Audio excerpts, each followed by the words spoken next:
I've been through so many tests in my life, and no one has ever been able to show me, well, this is where the issue is and how we can solve it. We have a real strong commitment to using technology to address inequality, bridge gaps.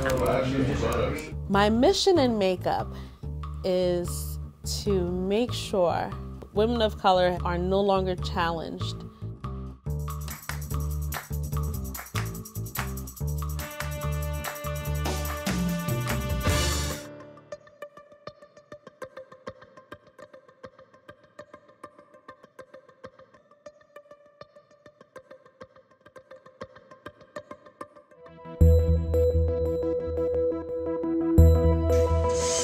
We use automation and machine learning to engineer microbes, little single-cell creatures, to turn them into the chemical factories of the future, making novel molecules for industrial and health applications.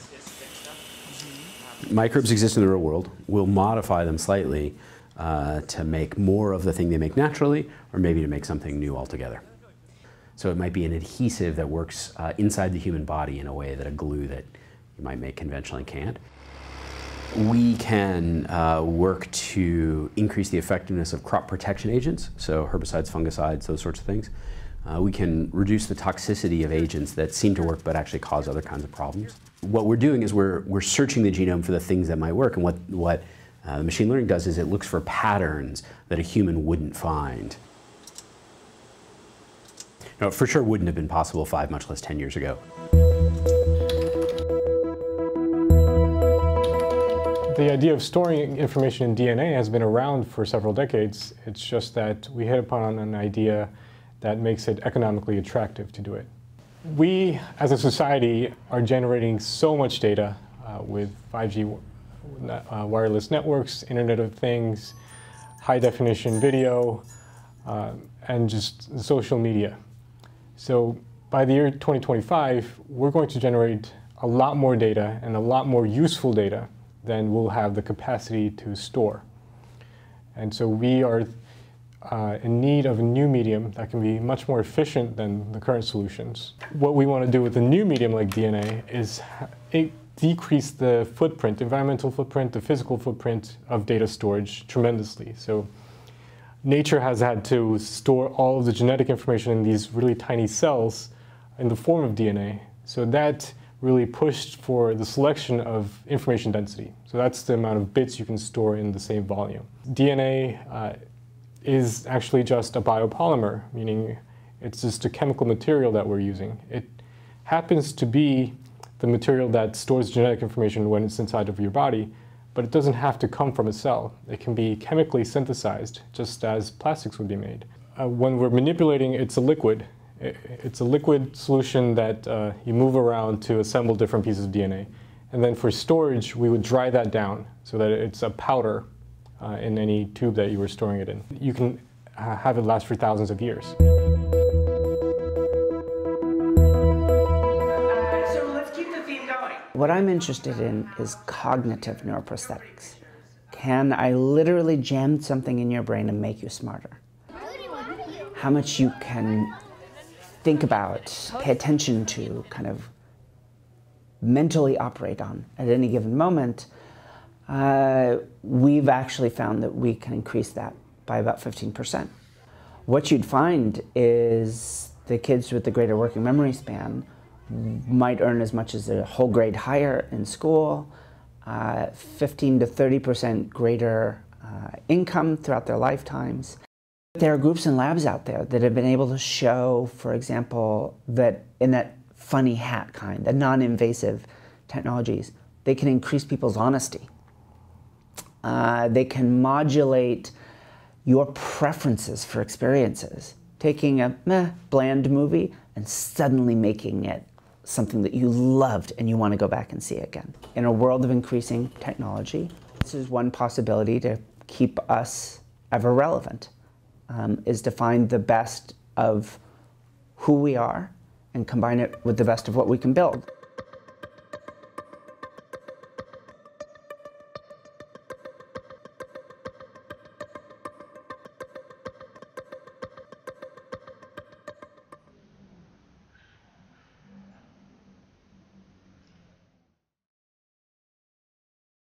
Blockchain is in many respects one of the most important emerging technologies that businesses are paying attention to today. It is frequently cast as the next internet, right? And not because of the similarities to the technology itself, but to the potential for business and commerce and how we think about data exchanges globally. So what we're doing is we're writing a piece of software that will leverage blockchain technology to make these records not able to be changed. So when somebody writes, "I'm Officer Bob, I picked this up off the ground on Tuesday," that will go somewhere where it can never be changed.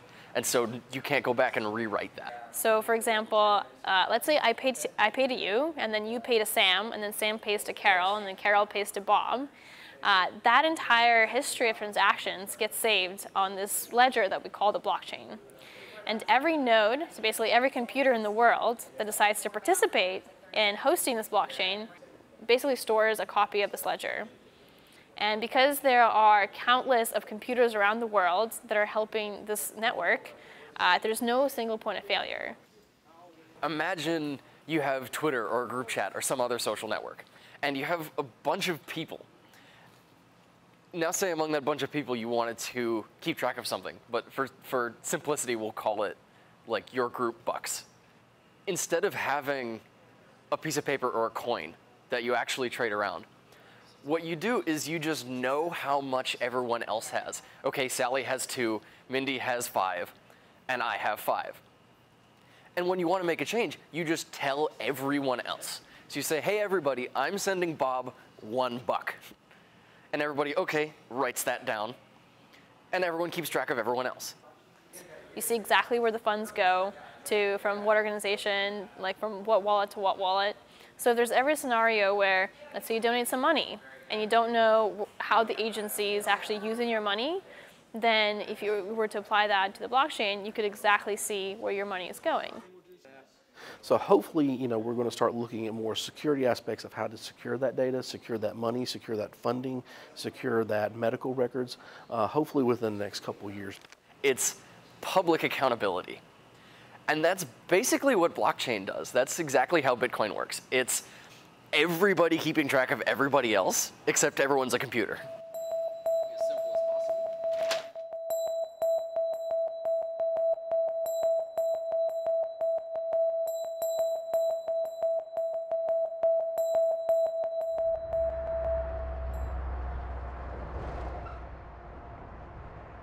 Indianapolis, Indy is a terrific city. It's on the cusp of what we're seeing as being sort of a tech boom.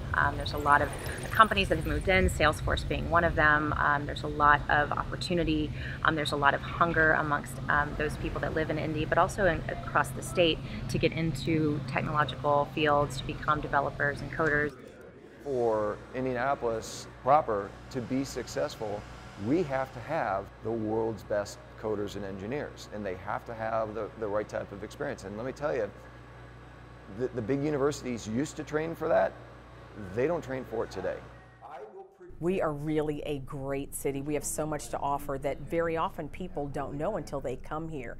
We also have a lot of talent opportunities here. So many strong universities in the city of Indianapolis, and then right next door we have Purdue University, Indiana University, Rose-Hulman, Notre Dame, ISU, so the talent is very close as well as within the city. So it's really a great, energetic place. The thing that I have come to appreciate about Kinsey Academy is the approach and the style is very Silicon Valley, but it's not, it's Midwest.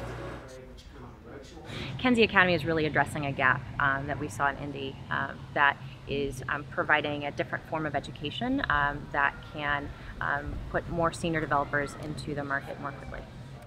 After I graduate Kinsey, I hope to take my skills and apply them in some type of healthcare discipline. I learned about Kinsey and I really liked their idea, and the main thing which attracted is project-based learning, where you do live projects, you work on live projects and you get that experience. We have really seen the role that technology has played in both accelerating certain communities and sort of decelerating other communities. And I think we have a real strong commitment to using technology to address inequality, using technology to bridge gaps. I think we've seen in the recent history of our country here that there is disparity, there is division, and really ultimately what Kenzie Academy is doing is trying to provide tech-forward education to communities that don't currently have access to it. 7 can come with 3. I want to know if there's something wrong with my brain.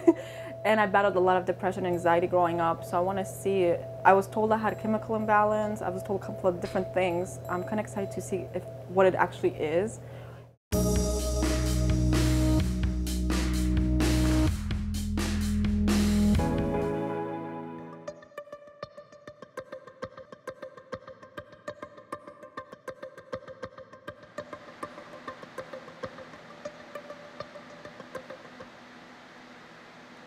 SPECT is a functional scan. It tells you what areas of the brain work well and what areas are underactive, what areas might be working too hard.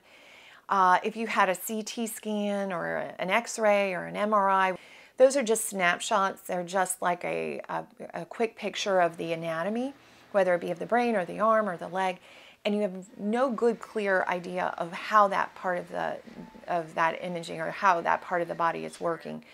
A CT scan of someone who's alive looks like the same CT scan if you do it on someone who's dead. So that's kind of a way to look at it, is the functional MRI or the functional SPECT scan tells you more about what is working well and what isn't. My name is Wendy, and I will be doing your brain scans while you're here at the Amen Clinic. Today we're going to do the concentration scan. I had a lot of issues that I was never properly diagnosed. I had seizures for a long time that randomly stopped when I came to the United States. So I want to know if there's something wrong with my brain. And I battled a lot of depression and anxiety growing up. So I want to see it. I was told I had a chemical imbalance. I was told a couple of different things. I'm kind of excited to see what it actually is. We are one of the only fields that doesn't actually look at the organ that we're treating. Meaning if you were to go to a cardiologist, they're going to do an EKG or they're going to do an image of your heart. They're going to do an echo. And if you were to go to a surgeon, they're going to do an X-ray or a CAT scan. But a psychiatrist never actually, most traditional psychiatrists do not look at the brain. Back there, they kind of put me in. I've been through so many tests in my life, and no one has ever been able to show me, well, this is where the issue is and how we can solve it.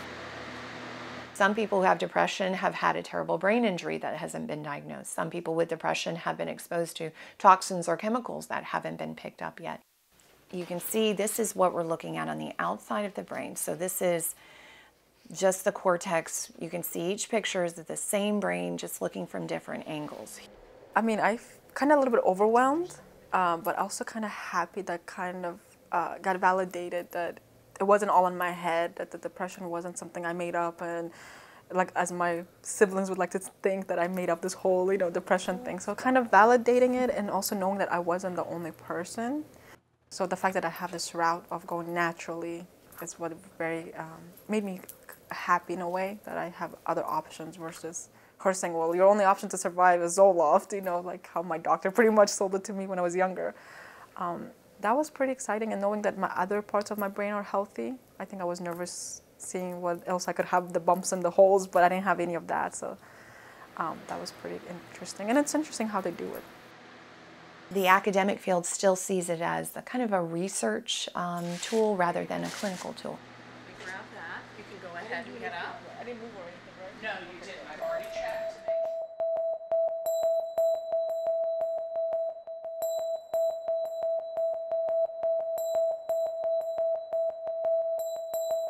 Crazy. Our company makes technology that makes fitness fun. I am the marketing associate at Blue Goji here in Austin, Texas.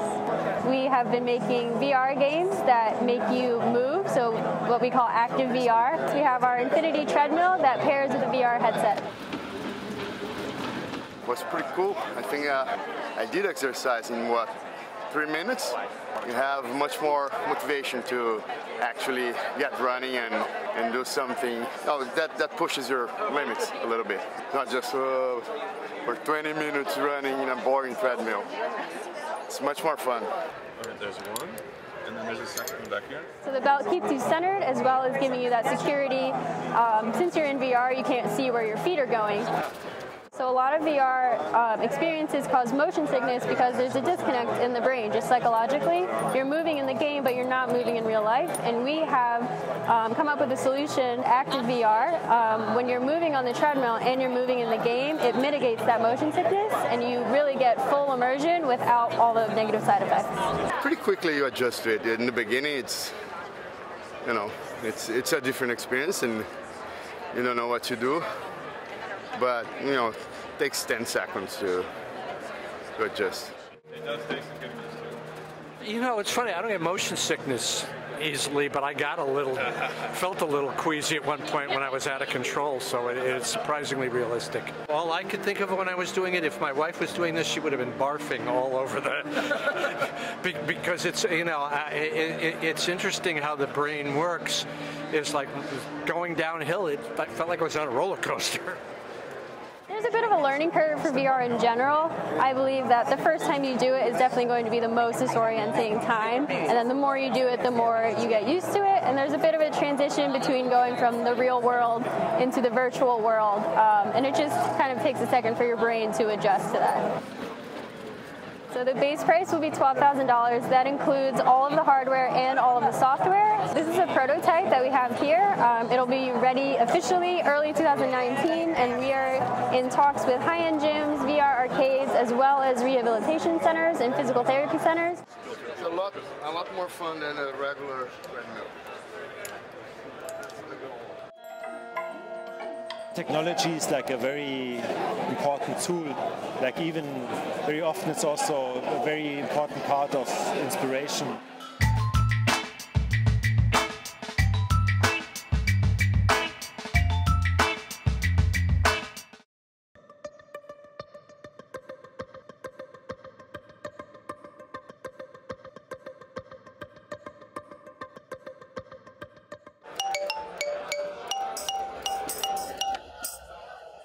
Hello, my name is Nicholas Sierig. I'm from Germany.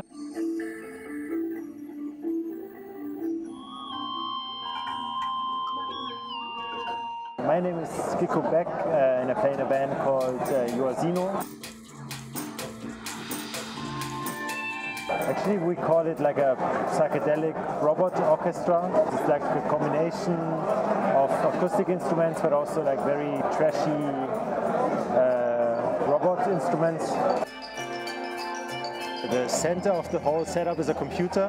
Most of the stuff is controlled by the computer, and the computer can translate to voltage signals, so the robots are controlled by voltage that is controlled by the computer.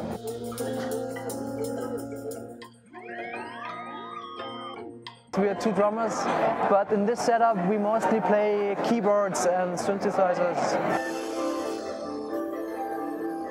It's a little bit different because you always have in mind that there are machines playing with you, so there's no reaction from them.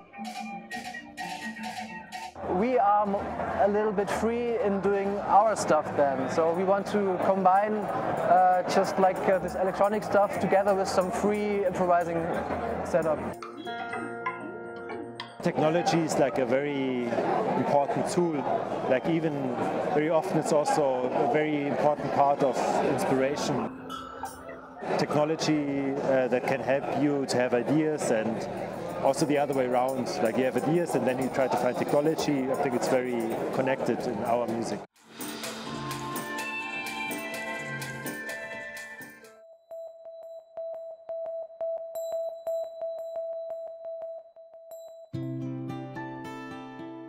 I am so fortunate to be a scientist because in order for you to have beauty, you need to have science. In order for beauty to exist, science is at the core of that. I grew up in a very interesting Haitian community. Coming from a Haitian family, it's you're either a doctor, a nurse, or something in the medical field. I started at L'Oreal in 1999. I started off as a chemist working on mascaras. a great opportunity to learn and to go even further into cosmetics. Historically, women of color have been challenged on finding foundation shades. My mission in makeup is to make sure that women are no longer challenged. So when we had the opportunity to embrace this challenge, we took it, I guess, by the horns and created a strategy to fix the problem. So in order for us to understand the colors that make up the skin, we had to use basically a camera. And this camera, instead of giving us an image, gives us numbers, and those numbers translates to the color in the skin. We had the opportunity to travel across the U.S. to different regions of the U.S., as well as internationally, such as South Africa, to gather skin tone measurements to make sure that the shades that we were creating were suitable for a large range of skin tones.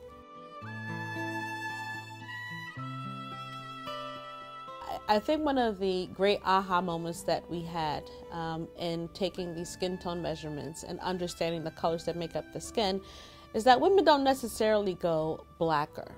They tend to go deeper in color. So what we found is that you can use a really special colorant called ultramarine blue.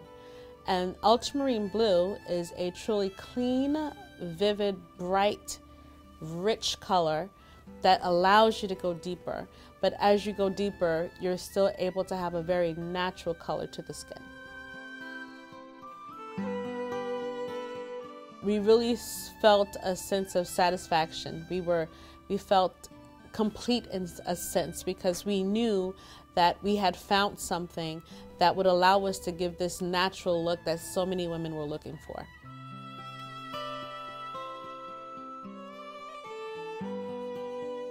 If I was stranded on a deserted island, I need lip gloss. I need for my lips to have a beautiful layer of protection and moisture.